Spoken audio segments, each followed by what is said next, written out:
Alright, isang mapagpalang araw po sa ating lahat, sa ating mga OFW. Sa araw na ito, ang ating pong pag-uusapan ng ating reaksyonan, itong vlog ni Kuya Bal. Day 1, no, sa bahay ni Vanessa. No? So mga kapatid, bago tayo magpatuloy, muli, shout out muna kay Kuya Bal, kay Ate Edna, kay Kalinga Prab. At siyempre sa ating mga viewers, no, sa ating mga OFW na lagi pong nanonood at nagsishare sa ating mga video. Maraming maraming salamat sa inyo. At siyempre po, salamat din po kay Ate Mina, shout out kay Reggie, no? Ingat kayo diyan sa inyong kinalalagyan. So maraming salamat po sa inyong lahat.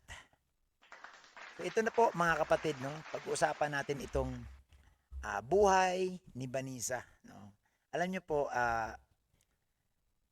minsan na namin itong pinuntahan, no, ni Lin TV 143. Kasi ito po, una pong naka-vlog dito, ayon sa aking pagkakaalam, si Kalingap Jose Andrino, yung ambasador po ng ah, Sorsogon. No? Noong panahon na si Andrino nandito pa sa Daet, sa lighthouse na nakatira, siya po ang nagpunta dyan dahil kung maalala ninyo, uso po yung sa steam bath nung kay Brother Rooney. No? So ito po nga si Kalinga Jose, siya po ang nakadiscover nitong magkakapatid ito silang mga bata, no? Nag-aaral, may maliliit at ito po ay sila-sila na lang po ang sa bahay nila at ang nag-asikaso yung kanilang tiyahin kasi yung kanilang ama ay nagkatrabaho sa Maynila ayon sa kwento. At yung nanay naman nito wala na doon sa kanila. At nung si Kalinga po ay dinala na po sa Sorsogon, ito po ay ipiniim sa akin. No? Nag-chat siya, sabi niya, bro, kung maari, pasyalan mo nga bro si Vanessa, yung doon kay Brother Ronnie. So ikinuwento niya sa akin na ganun pala ang nangyari sa buhay ng mga ito. At pinuntahan namin ito, no, si Vanessa. At nung nandoon na kami, no, may dala-dala tayong Jollibee, ayuda, na kasi nag-aaral itong si Vanessa eh. So, inantay namin na makauwi sa bahay nila. So, nung nasa bahay na, kinausap kami na hindi na daw muna sila magpapablog kasi ayaw ng kanilang ama, no, yung kanilang tatay.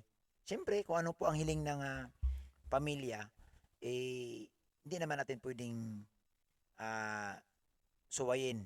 Kaya lang naman ako pumunta doon dahil sa kahilingan din ni Kalinga Jose na dalawin. Sabi niya, bro, baka pwede naman dalawin mo kasi hindi na ako makabalik. Kasi nangako ata siya dito ayon sa kanya na babalikan. Kaso nga lang, yung kanyang bigla ang pagdala sa Sorsogon, siyempre napakalayo, hindi sa makakabalik basta-basta. So ito po, no, nung pinuntahan namin ni Kuya Bal, nagulat ako. Sabi ko, ay, napuntahan ko na ito dati. So may mga kwento na, yun nga, si Vanessa po dumaan sa matinding pagsubok sa buhay. So nakita siya, no? So at ito na sa madaling sabi, pababahayan na siya ni Kuya Bal, no? Pababahayan na siya ni Kuya Bal. So ito po, panoorin po natin itong action, no, na ginawa ni Kuya Bal. Ha? Unang araw ito sa bahay ni Vanessa. Ito, panoorin po natin. No. Apo ng paa mo? Umaga, tanghali, hapon ang luto. Yan. So ito, first day, siyempre, materyales, no? Hakot ng hollow blocks, bakal, buhangin, semento. Yan. So kung makita mo dyan, si Tim Kagawad nandyan. Si Brother Paas, no? Yung naka sando na black. Si Kalingap Gilbert. Yan, yung mga kasama ni Kuya Bal. Sila Ate Edna nandyan. Sino pa ba? Papasok lang Yan. Alisin to muna yung iba. Ito yung bahay nila. Ito yung bahay talaga noon na pinuntahan namin. Kawawa to yung mga to dahil sila-silang magkapatid lang ang nakatira sa bahay. Tapos pinapasyalan lang nung kanyang tiyahin. Oo, kasi nga wala silang kasama sa bahay. So ang nagiging nanay dito si Vanessa sa kanyang mga kapatid na maliliit pa. So yan po mga kalingap, first day. Nataw. Ayan, andyan si Engineer Agol, oh, si Kuya Kins. Oy, paki-subscribe po yung mga kasamahan ni Kuya Bal. Lalo na po yan si Engineer Agol, si Kuya Kins, yung mga team ni Kuya Bal na mga charity vlogger na andyan, na mga sisipag na scouter. Alam ko po, kailangan po nila yung tulong ninyo. Sana po, huwag niyo pong kalimutan, no? Si Kuya Kins, si Kalingap Gilbert, si Engineer Agol, si Brother Paas. Pero si Brother Paas, iba na. Kahit wag nyo nang i-subscribe yun si Brother Paas kasi 100,000 subscribers na yan. Si Brother Paas, yan. Congratulations kay Brother Paas. No? Naabot niya na po ang kanyang minimiti na 100,000 subscribers. Oo. So nung magkasama kami kahapon sa ribbon cutting ni Kalinga Prab, masayang masaya si Brother Paas. Congrats kay Brother Paas sa iyong panibagong narating, no?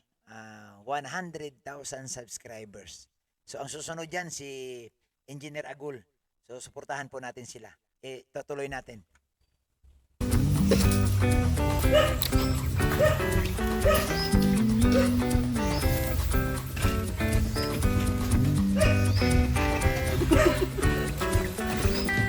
So mapansin nyo po, ang ipapagawang bahay ni Kuya Bal, at ito po nakita ko na talagang purong bato, no? Wala nang gagamiting plywood dyan. So yan po hollow blocks dired pataas, tapos syempre bubong, yero, at pagagawan pa nga niya ni Kuya Bal ng yung tawag niyan, yung Jitmatic, yung puso kasi kailangan, malayo kasi ang igiban dyan. So mukhang ang nakita ko kahapon sa pagpunta namin ni Kuya Bal, naghuhukay na yung gumagawa po ng puso. So ganun po, no? Makita mo dito talaga napakaraming materyales kasi ang gagawin dito ni Kuya Bal, mukhang malaking bahay dahil ilalagyan sila ng kwarto, yung magkakapatid para maging safe sila. At ito nga, bato na, hindi na po light materials ito. Kaya kung mapansin ninyo, ang daming materyales na hinahakot nila Kuya Bal. Yan si Kuya Mel. Si Rich Falcon. Kasabay yun ng kalakihan niya. Kasamahan namin. Yan, kasama pa yung asawa niya. Takot sa walang pagkain ng karpintero. Araw-araw kami dito. Ano naman yun dyan? Tinula. Kalingap yun. Yan sila, kapitero.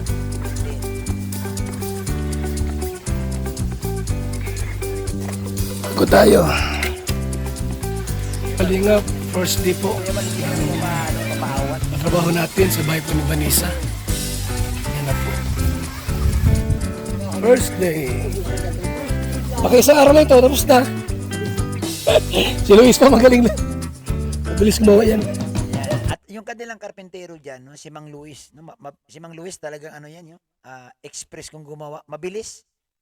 Talagang yan, yung bang gusto niya matapos ka agad. Ganyan po ang history ni Mang Luis. Yan po yung karpentero na abutan namin sa lighthouse nung kapanahonan ng Batch 1. Ka Luis. Kaya nga inuubo na. Yan. Ito si Rick Silap. Driver na, Iba po naghahakot pa. Kuya Bal. Ay, saan ka pa?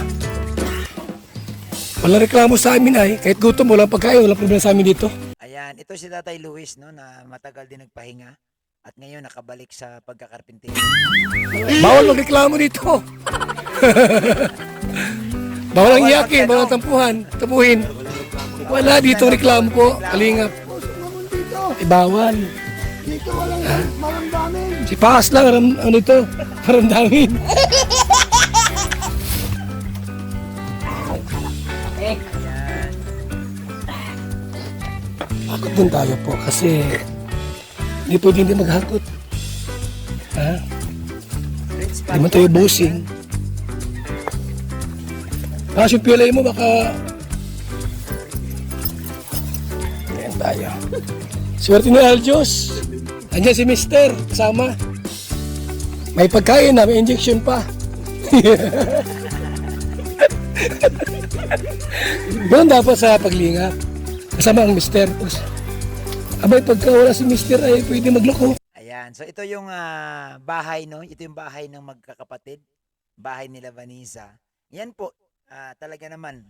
Sabi ko nga, kung ikay nakatira dyan sa loob at lalo ngayong panahon na tag-init, isipin mo yung bubong yero, yung dingding yero din. Ano kaya ang pakiramdam mo sa loob? Para kang nasa litsunan. Napakainit niyan. So, talagang maswerte dahil na abot sila ng kamay ng Team Kalingap, no? Lalo na sa kay Kuya Bal. At ito na nga, pabahay na. Deserve po naman itong pabahayan. Alam niyo kung bakit? Wala na silang magulang na nag-asikaso sa kanila. Ang nag-aasikaso dito yung tiyahin at yun nga si Vanessa ang pinaka-nanay na sa kanya mga kapatid. Kasi nga yung tatay wala na rin diyan, yung kanya nanay wala na rin diyan. So maraming salamat po sa lahat, no. Suportahan natin itong mga pabahay ni Kuya Bal. Sana po marami pa po ang tumulong at pasalamatan din natin yung mga sponsor sa pabahay na ito, no? At talagang unti-unti nang matatapos. Siyempre po, ito yung sinasabi ni Kuya Bal na yung kanyang revenue sa YouTube dito sa pabahay na pupunta. Lalahanin po natin ang mahal po ng pagpagawa ng pabahay, lalo ito malaki. May CR, siguro diyan 2 kwarto, isang sala. So, malaki po talaga itong bahay na ito. Kaya sana magtuloy-tuloy, no? At ito naman abangan natin sa ribbon cutting. Ito nga pabahay ni Kuya Bal. So ito pang siguro na ito 217 kung sakaling ito ang susunod na ribbon cutting or kung hindi man baka sa ibang lugar, 'yun ang pang 217. So dati nung dumating kami, ang pabahay ni Kuya Bal nasa mga 80 plus lang eh. Oo, nung pandemic, no, mga 80 plus lang, ngayon 200 plus na. Ganun po kabilis ang pabahay. So maraming salamat sa mga sponsor at tumulong sa pabahay ni Kuya Bal. Isang mapagpalang araw sa ating lahat.